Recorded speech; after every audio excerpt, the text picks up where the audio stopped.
அஸ்ஸலாமு அலைக்கும். இன்றைக்கி நம்ம வீட்டில் மத்தியானம் லஞ்ச் என்னங்கிறத பார்க்கலாம். நான் வந்து நவர மீன், அதாவது செம்மீன் தான் வாங்கி கழுவி மசாலா பிரட்டி வச்சுருக்கேன். வச்சுட்டு இன்னொரு பாத்திரத்தில் ஒரு குட்டி லெமன் சைஸில் உள்ள புளியை கரைச்சி எடுத்துக்கிடுவேன். அந்த புளிக்கரைசல்லே குழம்புக்கு தேவையான வத்தல் பொடி, மல்லிப்பொடி, மஞ்சள் பொடி, இது 3 தான் போட்டிருக்கேன். அதுக்கப்புறம் ஜாரில் வந்து பொடி உள்ளி வந்து ஒரு 10 பொடி உள்ளி, ஒரு 3 டீஸ்பூனு தேங்காய், அதுக்கப்புறம் சீரகம், இதை மட்டும் நல்லா நைஸாக அரைச்சி எடுத்துக்கிடுங்க. ஒரு பாதி தக்காளி பழமும் அதில் ஒன்றா சேர்த்து அரைச்சி எடுத்துக்கிடுங்க. மீதி பாதி தக்காளி பழத்தை கட் பண்ணி வச்சுக்கிடுங்க. வச்சுட்டு ஒரு பாத்திரத்தில் எண்ணெய் ஊற்றிட்டு வெந்தயம் சீரகம் போட்டு தாளிக்கிறோம். தாளித்ததும் நம்ம இந்த கட் பண்ணி வச்சுருக்கிற தக்காளி, உள்ளி, இது எல்லாம் அதில் போட்டு நம்ம நல்லா வதக்கி எடுக்கிறோம். வதக்கி எடுத்துட்டு அது கூட நம்ம இந்த கரைசல் போட்டு வச்சுருக்கோம்ல, இந்த புளிக்கரைசல் எல்லாமே, இந்த புளிக்கரைசலை அதில் ஒன்றா ஊற்றுறோம். ஒன்றா ஊற்றிட்டு தேவையான அளவு உப்பும் போட்டுக்கிடுங்க.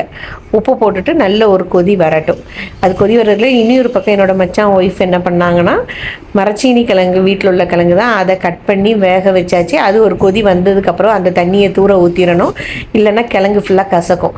அதை தூர ஊற்றிட்டு வேறு தண்ணி திருப்பி ஃபில் பண்ணிவிட்டு திருப்பி ஒரு கொதிக்க வைக்கணும். அது கொதித்ததுக்கப்புறவு இதுக்கு தேங்காய், சீரகம், உள்ளி, வெள்ளைப்பூடி இதெல்லாம் போட்டு ஒரு பல்ஸ் பண்ணி மஞ்சள் பொடியும் சேர்த்து அந்த வெந்த கிழங்குல அதை ஒன்றா சேர்த்து மிக்ஸ் பண்ணணும். அது செஞ்சது ஃபுல்லாக என்னோடய மச்சான் ஒய்ஃப் தான்.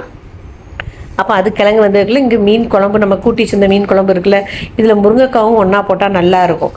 அப்போ இது போட்டு தலையும் போட்டு, மீனோட தலையும் போட்டு ஒரு கொதி வந்துருச்சு. இது கொதி வந்ததுக்கு அப்புறம் தான் நம்ம மீன் பீஸை நம்ம 2வது போடணும். ஏன்னா மீன் பீஸை நம்ம முதலே போட்டுட்டோம்னா தலை வேறு கொஞ்சம் லேட்டானாலுமே பீஸ் எல்லாம் உடஞ்சிரும். அதனால் நான் எப்பொழுதுமே பண்ணுறது, ஃபஸ்ட்டு மீன் குழம்பு மசாலா எல்லாம் கூட்டும் போது மீன் தலையை போட்டு நல்லா கூட்டிட்டு அதுக்கப்புறம் தான் மீன் பீஸ் போடுவேன். இன்னொரு சைடில் மீன் ஃப்ரை பண்ணுறதுக்கு எண்ணெய் எடுத்து மீன் ஃப்ரையும் பண்ணிக்கிட்டு இருக்கேன். அதுக்கப்புறம் எல்லாம் ரெடி ஆயிருச்சு. இனி நம்ம சாப்பிட்றதுக்கு ஒரு பிளேட்டில் தான் நான் எடுத்து வைக்கணும். சோறு, கேரளா மட்டை அரிசி, அதுக்கப்புறம் மீன் ஃப்ரை, அதுக்கப்புறம் மரச்சீனி கிழங்கு கூட்டு, இதெல்லாம் வச்சு செம்ம டேஸ்ட்டாக இருக்கும். வச்சு நீங்களும் ஒரு தடவை ட்ரை பண்ணி பாருங்கள். அதே மாதிரி மீன் குழம்புல முருங்கைக்காய் போட்டு சாப்பிட்றது ரொம்பவே டேஸ்ட்டாக இருக்கும்.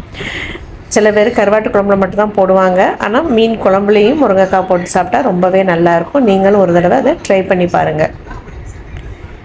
வீடியோ பிடிச்சிருந்ததுன்னா சப்ஸ்கிரைப் பண்ணுங்கள். அலைக்கும் சலாம்.